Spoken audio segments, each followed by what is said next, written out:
Hi, and welcome to another episode of Hot Takes with me, the Silver Fox. Now, I've done many videos on the problems inherent in an independent Scotland, and one of the problems I always address is that of the border. There are immense problems. As an independent country, Humza Yousaf seems to think that an independent Scotland would still have the right of its citizens to just wander across into England willy-nilly. But of course, to the English, you'd be a foreign power. There'd be no right of presumption of an ease of transport or ease of passage. There'd be no right of presumption that your cars and lorries laden with goods would just simply be able to drive in. Now, you could argue, as Humza Yousaf has, that it's not the same with Ireland. They have free passage and free movement. Yes, but there are historical precedents, a Good Friday Agreement, and a lot of, let's just say, difficult history there.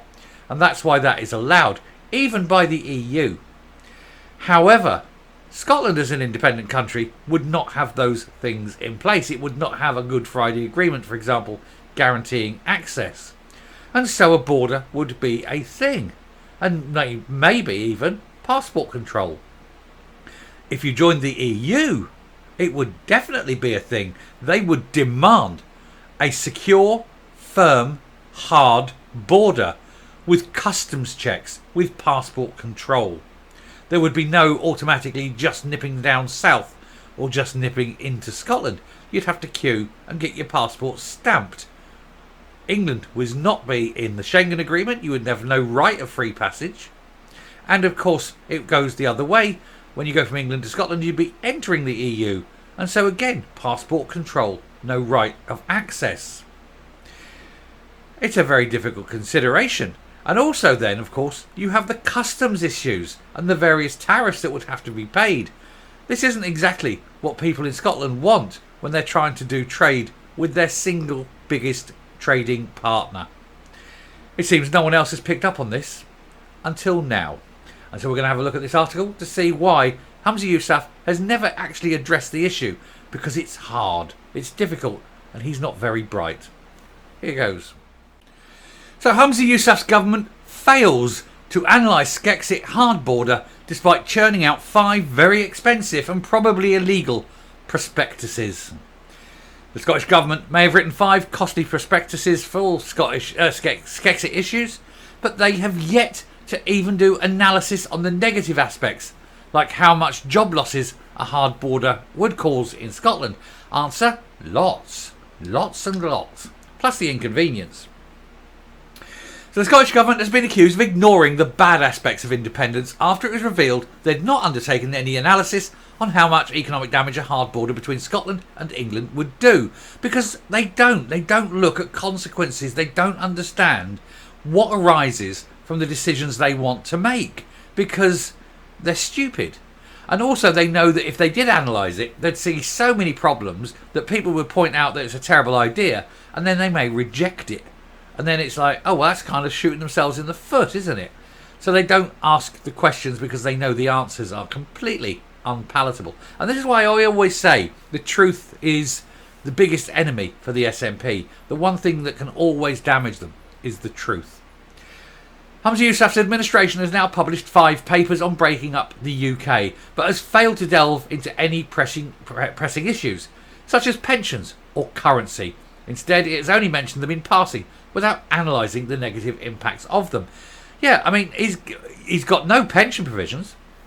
Anyone in Scotland who receives a pension, they haven't saved their money into a pension scheme for these pensions. Well, private pensions maybe, but the state pension isn't paid for by them. It's paid by the people currently working. And if there was an independent Scotland tomorrow, anyone in Scotland of pensionable age would still receive their pension, but paid for by the people in Scotland who are paying their taxes. And given that 20% of the people in Scotland are retired, that's a lot of money. And also, it means that the very few people in Scotland who actually work and earn, which is only about 55% of Scots are working, well, you've got to be looking on the prospect that they're going to have to pay an awful lot of tax. I think it's 55 because 20% of Scots are in school, 20% of Scots are retired. That only leaves 60%. And by the time you take off those that are ill, incapable of working, long-term unemployed, etc., only 55% of the population. And so who's going to be paying those pensions and all the other benefits and things? Your tax is going up. And of course the currency. You won't be able to use, well, you can use the pound, you can use any currency you like, but you'll have no control over it. And if the Bank of England decides it's going to put rates up, that affects the pound in Scotland. You can't control your own currency because you don't have one. Okay, you say you bring in your own currency, you bring in the Scottish pound, but that won't necessarily be recognised in England and certainly would be subjected to currency fluctuations. So a pound in England wouldn't be necessarily worth a pound in Scotland and vice versa. So all of a sudden, where you're spending a Bank of Scotland pound note, and you can go south into England and spend a Bank of Scotland pound note and still be worth a pound, all of a sudden that Bank of Scotland pound note, if you come south to England, might only be worth 50p. It could happen. So that hasn't been addressed because they're hard questions, and they're questions that people want answers to, need answers to, and yet the SNP refuses to answer them because it knows that it is not good. They don't like the truth. Anyway, under Nicola Sturgeon, the SNP confirmed that some sort of trade border would need to be erected between Scotland and England in the event of an independent Scotland joining the EU. In fact, it would need to be implemented day one, whether you were in the EU or not, because you are a foreign country and your tax systems are different and therefore your VAT would be different, etc. And so customs would have to be checked and paid for. This is because products would need to be checked due to differences in what can be sold in both the EU and the UK. But as I say, even without that, that would still have to be a thing. This would involve an airport-style nothing to declare customs points being installed on potentially the main roads going north or south of the border. It would also mean added administration costs for businesses wanting to sell their products and lead to businesses refusing to sell to Scotland. That's right. I mean, yeah, you're going to have you could have a conglomeration, something like, say, for example, Tesco. Tesco could have shops in England and Scotland. Let's say all of a sudden the SNP decide we're going to have a new supermarket tax. They have to pay more on this, that, and the other, and whatever. And all of a sudden it becomes unprofitable for Scotland to have Tesco's.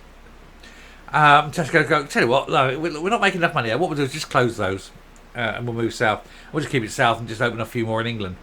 Fine. All those Tesco's go. That's inconvenient for the people of Scotland. But you look at all the jobs that have gone with it. They don't think of this because hard questions, also difficult answers. Don't want to tell you the answers. But anyway, despite a whole range of potential issues, the Scottish Government has failed to commission any analysis whatsoever on the potential economic issues that this would bring to Scots. That's because they know if those answers were found, they'd have to be published. People would look at them and go, actually, no. And the whole case for independence would collapse overnight. It is not surprising that 55% of SNP voters don't want full independence. Because they know. Because they're not stupid. Even the ones who vote SNP, not all of them are that stupid. The Scottish Daily Express asked for any documents or reports about how much job losses this could lead to, but were rebuffed by officials. They wrote, at the time of this request, no cost-benefit analysis has been conducted on this particular subject. It is yet another detrimental issue to which the SNP has refused to consider when putting forward their Skexit case. We previously told her they rejected calls to publish their EU analysis before being urged to do so by the Scottish Information Commissioner. They don't like telling the truth. They hate the truth coming out. Because the truth is damaging. Borders, currency, EU ascension, ascension and pensions are just four of the most concerning aspects of independence for on-the-fence Scots. But they've yet to be covered properly by the Scottish Government.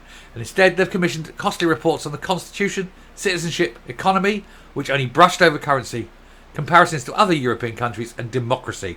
They failed to answer any of the hard, important questions. Critics claimed that this lack of preparation was a sign the SNP was being reckless in proposing to break up the UK. Of course it is. It hasn't got a clue what it's doing. And also people look around and see how bad Scotland is now under the SNP and thinking how much worse it would get if they were allowed full reign to destroy everything. And of course they would. They are like, they're Soviet. They are so, They are so Marxist in their output. Nobody would have it. Everything would be micromanaged, sub-controlled. There'd be controllers of controllers of controllers. Everything there. They would probably have secret police going around monitoring hate speech, so that, listening in through the keyhole of your house in case you said something that was deemed to be inappropriate.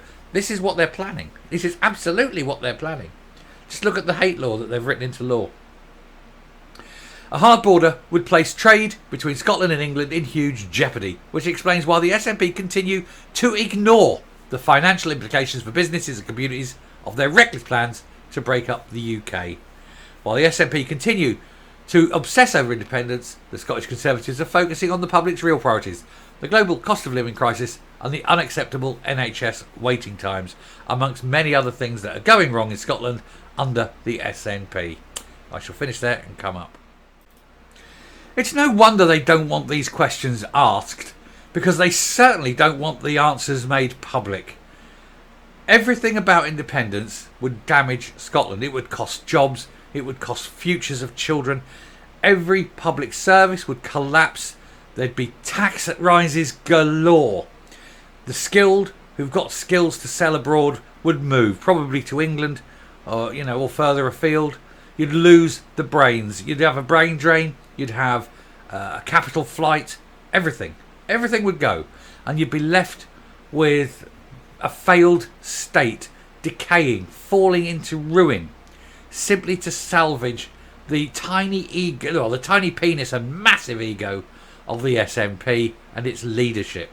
They really are damaging, dangerous, and the great thing, the only upside of all this is, it will never, ever happen. Thankfully. So we can laugh about it, because they are a bunch of dangerous tosspots, aren't they? Anyway, I shall stop there. Thank you very much for watching. If you like what you're seeing here on the channel, please hit that subscribe button. I work very hard and it'd be nice to get rewarded with a little subscribe. And until next time, stay safe, stay well, and remember, he's not going to be around forever. Bye.